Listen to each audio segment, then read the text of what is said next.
Assalamualaikum warahmatullahi wabarakatuh.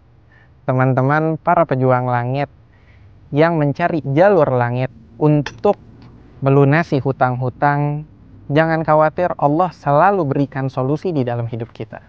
Maka jangan kemana-mana, insya Allah akan kita bahas saat ini.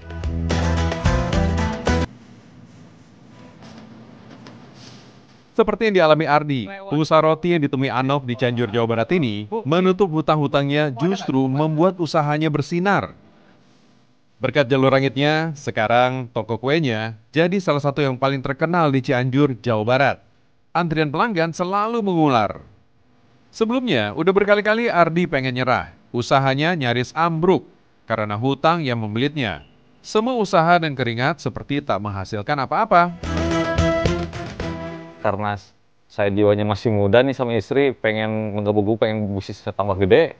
Akhirnya saya di top up lah hutangnya. Ya Allah, ditambah lagi hutangnya. Ternyata di situ nambah utang, nambah masalah.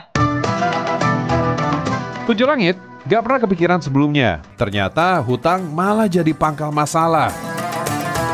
Usaha jadi seret, rumah tangga pun ikut goyah. Saat hati mulai resah, Ardi konsultasi sama beberapa teman yang udah hijrah. Ternyata jawabannya satu, tinggalkan pangkal masalahnya, bebaskan diri dari jeratan hutang. Teman-teman dan kawan-kawan para pejuang jalur langit, ketahuilah bahwasanya Nabi besar Muhammad SAW sudah memprediksi akan apa yang terjadi di dalam umatnya yang akan datang. Terjerat di dalam utang, kelilit sama utang, Nabi sudah mengajarkan kita.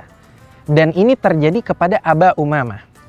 Maka Nabi mengajarkan untuk membaca Allahumma inni a'udzubika minal jubni wal bukhl wa a'udzubika minal ajzi wal kasal wa a'udzubika min ghalabati daini wa gahrir rijal. Ya Allah, aku meminta pertolonganmu atas terlilit utang-utangku, dan juga jangan sampai ada orang yang menzalimi aku dan mengkasari aku. Maka ini adalah kalimat-kalimat yang diajarkan Nabi buat teman-teman yang terlilit atau terjerumus ke dalam hutang. Ya, Ardi sudah kerja keras, putar otak, curahkan semua tenaga, tapi rasanya tetap nggak cukup buat bangkit dari keterpurukan tanpa melibatkan langit. Perlahan ia sadar, menutup hutang dengan kerja keras butuh booster, sesuatu yang bisa memicu semangat, mendorong hati untuk mengetuk pintu langit. Nah yang ketiga nih saya yang nanyain ke emang ya bisa dikatakan teman Ustadz lah ya. Kamu punya hutang riba nggak? Punya Ustadz. Baik. Gitu. Terus kamu gimana ibadahnya? Gimana sholawatnya? Gimana sholatnya? Gimana amalan-amalannya? Gimana zikirnya? Ardi mulai membenahi diri. Dia menapaki jalur langit, belajar lebih dekat sama Allah. Mohon pada Allah, tempat semua urusan akhirnya kembali. Bukan cuma soal usaha, tapi ini soal hati, hidup, dan harapan yang baru tumbuh lagi. Nah, pejuang langit, sekarang nih waktunya saya nih pengen gali amalan apa sih sebenarnya yang dikerjakan waktu itu sama Kang Ardi. Selain sholat wajib 5 waktu, saya ngerjain sholat sunnahnya seperti tahajud, istikharah, sholat taubat, sholat duha juga. Masya Allah. Terus juga sholat Isra. Tujuh Langit, Ardi makin sadar, apa yang dia alami bukan sekedar teguran, tapi ujian yang kalau dijalani dengan sabar, pasti balik untung buat dirinya sendiri. Ada nih salah satu ulama dari Jawa Timur, Temboro, ngasih amalan setelah sholat tahajud banyaklah istighfar. Nah itu yang saya selalu jalani sampai sekarang. Allahumma sholli ala sayyidina Muhammad wa ala sayyidina Muhammad. Subhanallah walhamdulillah wa la ilaha illallah wallahu akbar. Itu yang selalu saya pegang sampai hari ini. Hati dan jiwa Ardi mulai tertata, membuat dirinya makin kuat hadapi badai ujian usaha rotinya. Padahal usaha rotinya terus menurun sampai ke titik terendah. Tapi justru di puncak kesulitan itulah pertolongan Allah datang. Tepat waktu, gak pernah terlambat. Jadi titik terendah pada saat itu sebelum melunasi hutang tuh apa, Kang? Itu yang tadi yang masalah keluarga sama istri juga karena faktor ekonomi, usaha semakin turun nih omsetnya, sampai udah nggak ada uang. Tapi dalam hati pengen Lunasin utang? lunasin utang, gitu. 4 bulan lamanya Ardi memeras tenaga, mengumpulkan rupiah untuk menutup hutangnya yang terus menghantuinya. Sedikit demi sedikit, uang hampir terkumpul. Tapi justru saat harapan mulai tampak, dia mulai cemas. Kurang 2 juta lagi, sementara tenggat waktu makin dekat. Nah, yang 2 juta ini? Saya pulang ke rumah. Oke. Saya masih ingat setelah sholat zuhur, saya ingat, ya Allah, hari ini pengen selesai hutangnya, pengen dibayar, pengen lunas hutangnya. Masya Allah, alhamdulillah, tabarakallah, datang 3 orang nih. Bukan beriringan, bergantian datang. 3-tiganya pesan wedding cake semua. Datang ke toko? Ya. Alhamdulillah. Gitu, alhamdulillah. Yang 2 lunas, yang 1 DP. Dan Masya Allah, totalnya pas 2 juta. Jam 2 saya langsung berangkat lagi. Balik lagi Buat ngelunasin hutangnya. Jalan Allah memang gak bisa ditebak, hanya berselang 1 jam. Allah kabulkan doa hambanya. Gak masuk akal, susah dijelaskan logika. Rezeki datang dari arah yang gak terduga. Wah, merinding saya. Diberesin semua. Karena kan dari awal saya niatnya pengen cepet-cepet beres hutang. Nah, kebetulan kata teman yang ngajakin saya hijrah, ketika ada rezekinya, kita kan minta ke Allah nih, ya Allah pengen hutang ini lunas. Ketika udah ada rezekinya buat bayar hutang, ya udah bayar hutang aja, jangan mikirin diri yang lain. Baik. Itu takutnya kan udah ada kumpul uang, dipakai yang lain malah hutang nggak selesai, uangnya habis.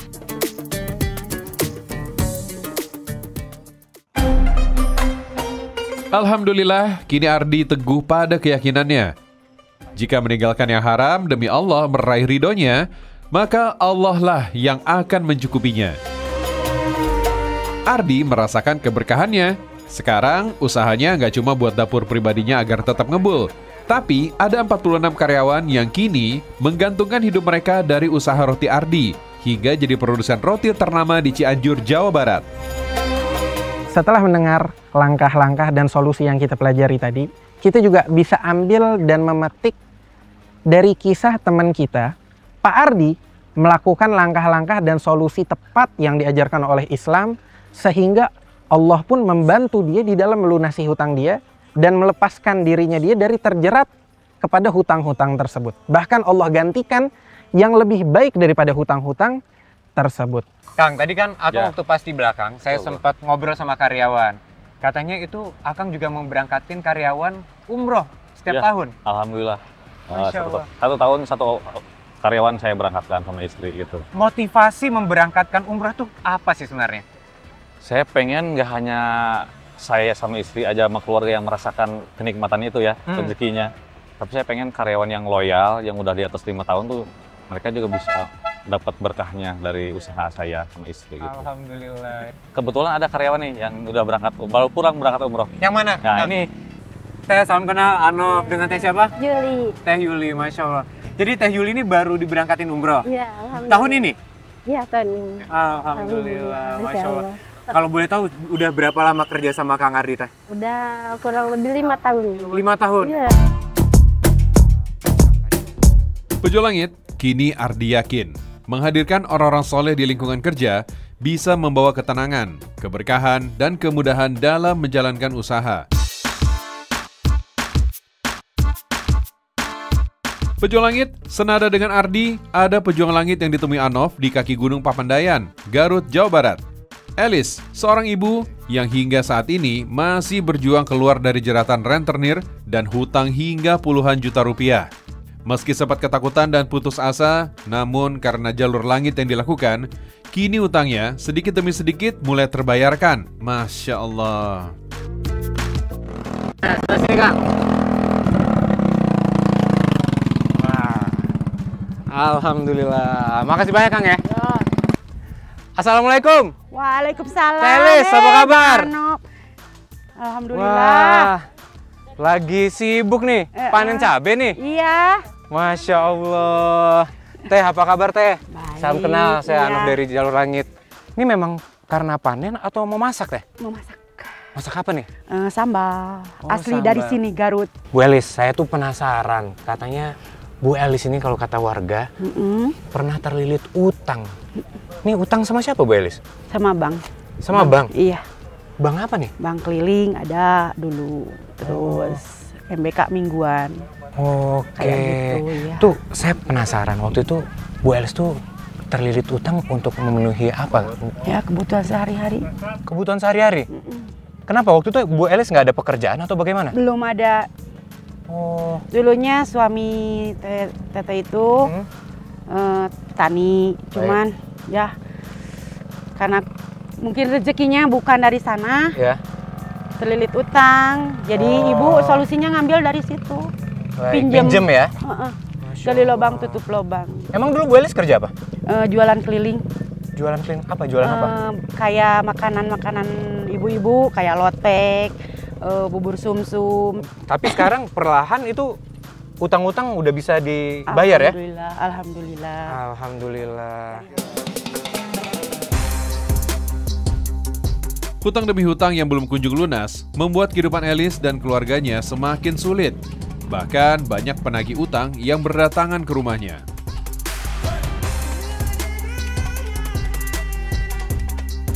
Kalau bisa digambarkan Bu Elis, itu kondisi kesusahan Bu Elis pada saat mau nyicil utang tuh sesusah apa Bu Elis? Susahnya, wah, minta ampun, Nak. Buat setor, nggak ada buat makan. Oh, jadi Sampai uang itu nggak bisa disisihkan ya? Waduh. karena terlalu besarnya ibu meminjam, Ya. jadi gitu. Terus Berarti sempat dikejar-kejar juga dong? iya ke rumah. Nah, pada saat Bu Elis dikejar-kejar itu, ada nggak usaha-usaha Bu Elis untuk melunasi atau kerja kemana kek atau nyari pekerjaan yang baru gitu? Ada, ibu sempat mau udah daftar Daftar apa nih? mau jadi TKW, Oh, terus nggak jadi? nggak jadi si bapak mengarang.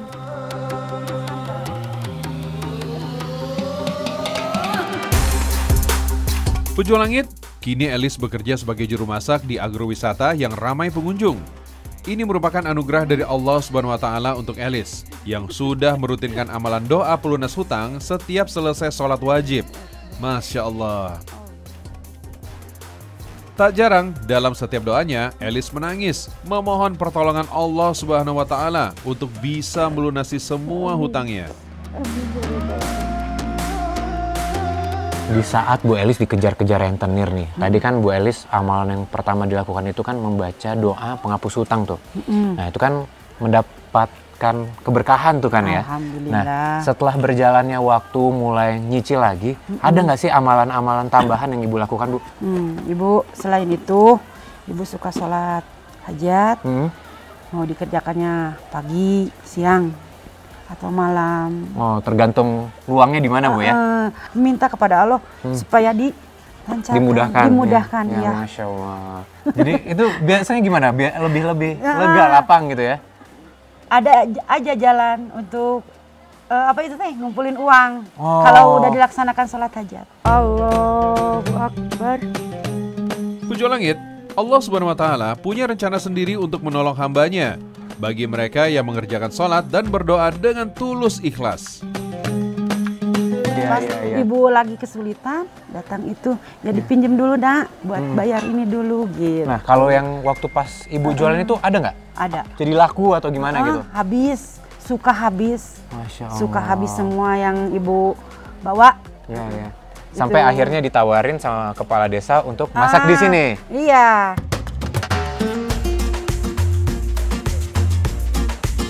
Pejuang Langit, selain doa yang diajarkan Syed Abu Bakar, masih ada beberapa amalan doa dari Rasulullah SAW yang bisa kita panjatkan untuk memudahkan melunasi hutang. Salah satunya bacaan yang diamalkan Elis.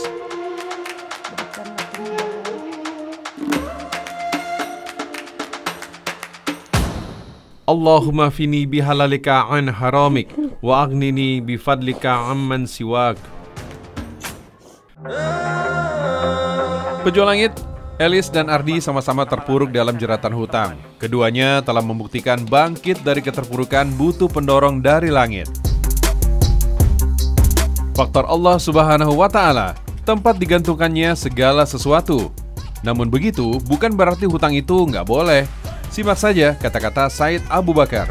Teman-teman, perlu diingat bahwasanya hutang itu memang dibolehkan oleh agama Islam. Mengambil hutang adalah perkara yang diperbolehkan kalau kita membutuhkan untuk mengambil hutang tersebut. Tapi dengan konteks-konteks yang tadi kita sebutkan. Di situ niat untuk mengembalikan hutang tersebut. Jangan sampai kita semena-mena untuk mengambil uang orang dengan atas nama hutang yang diperbolehkan oleh agama Islam, terus nggak kita kembalikan hak-hak orang lain. Maka perlu kita garis bawahi di sini, utang itu boleh untuk kita ambil, tapi dengan ajaran dan aturan yang ditentukan oleh syariat. Kita adalah hamba-hamba yang bertanggung jawab atas apa yang kita lakukan. Kita minta kepada Allah Subhanahu wa Ta'ala agar memberikan kita pertolongan dan melunasi hutang-hutang yang kita miliki. Wassalamualaikum warahmatullahi wabarakatuh.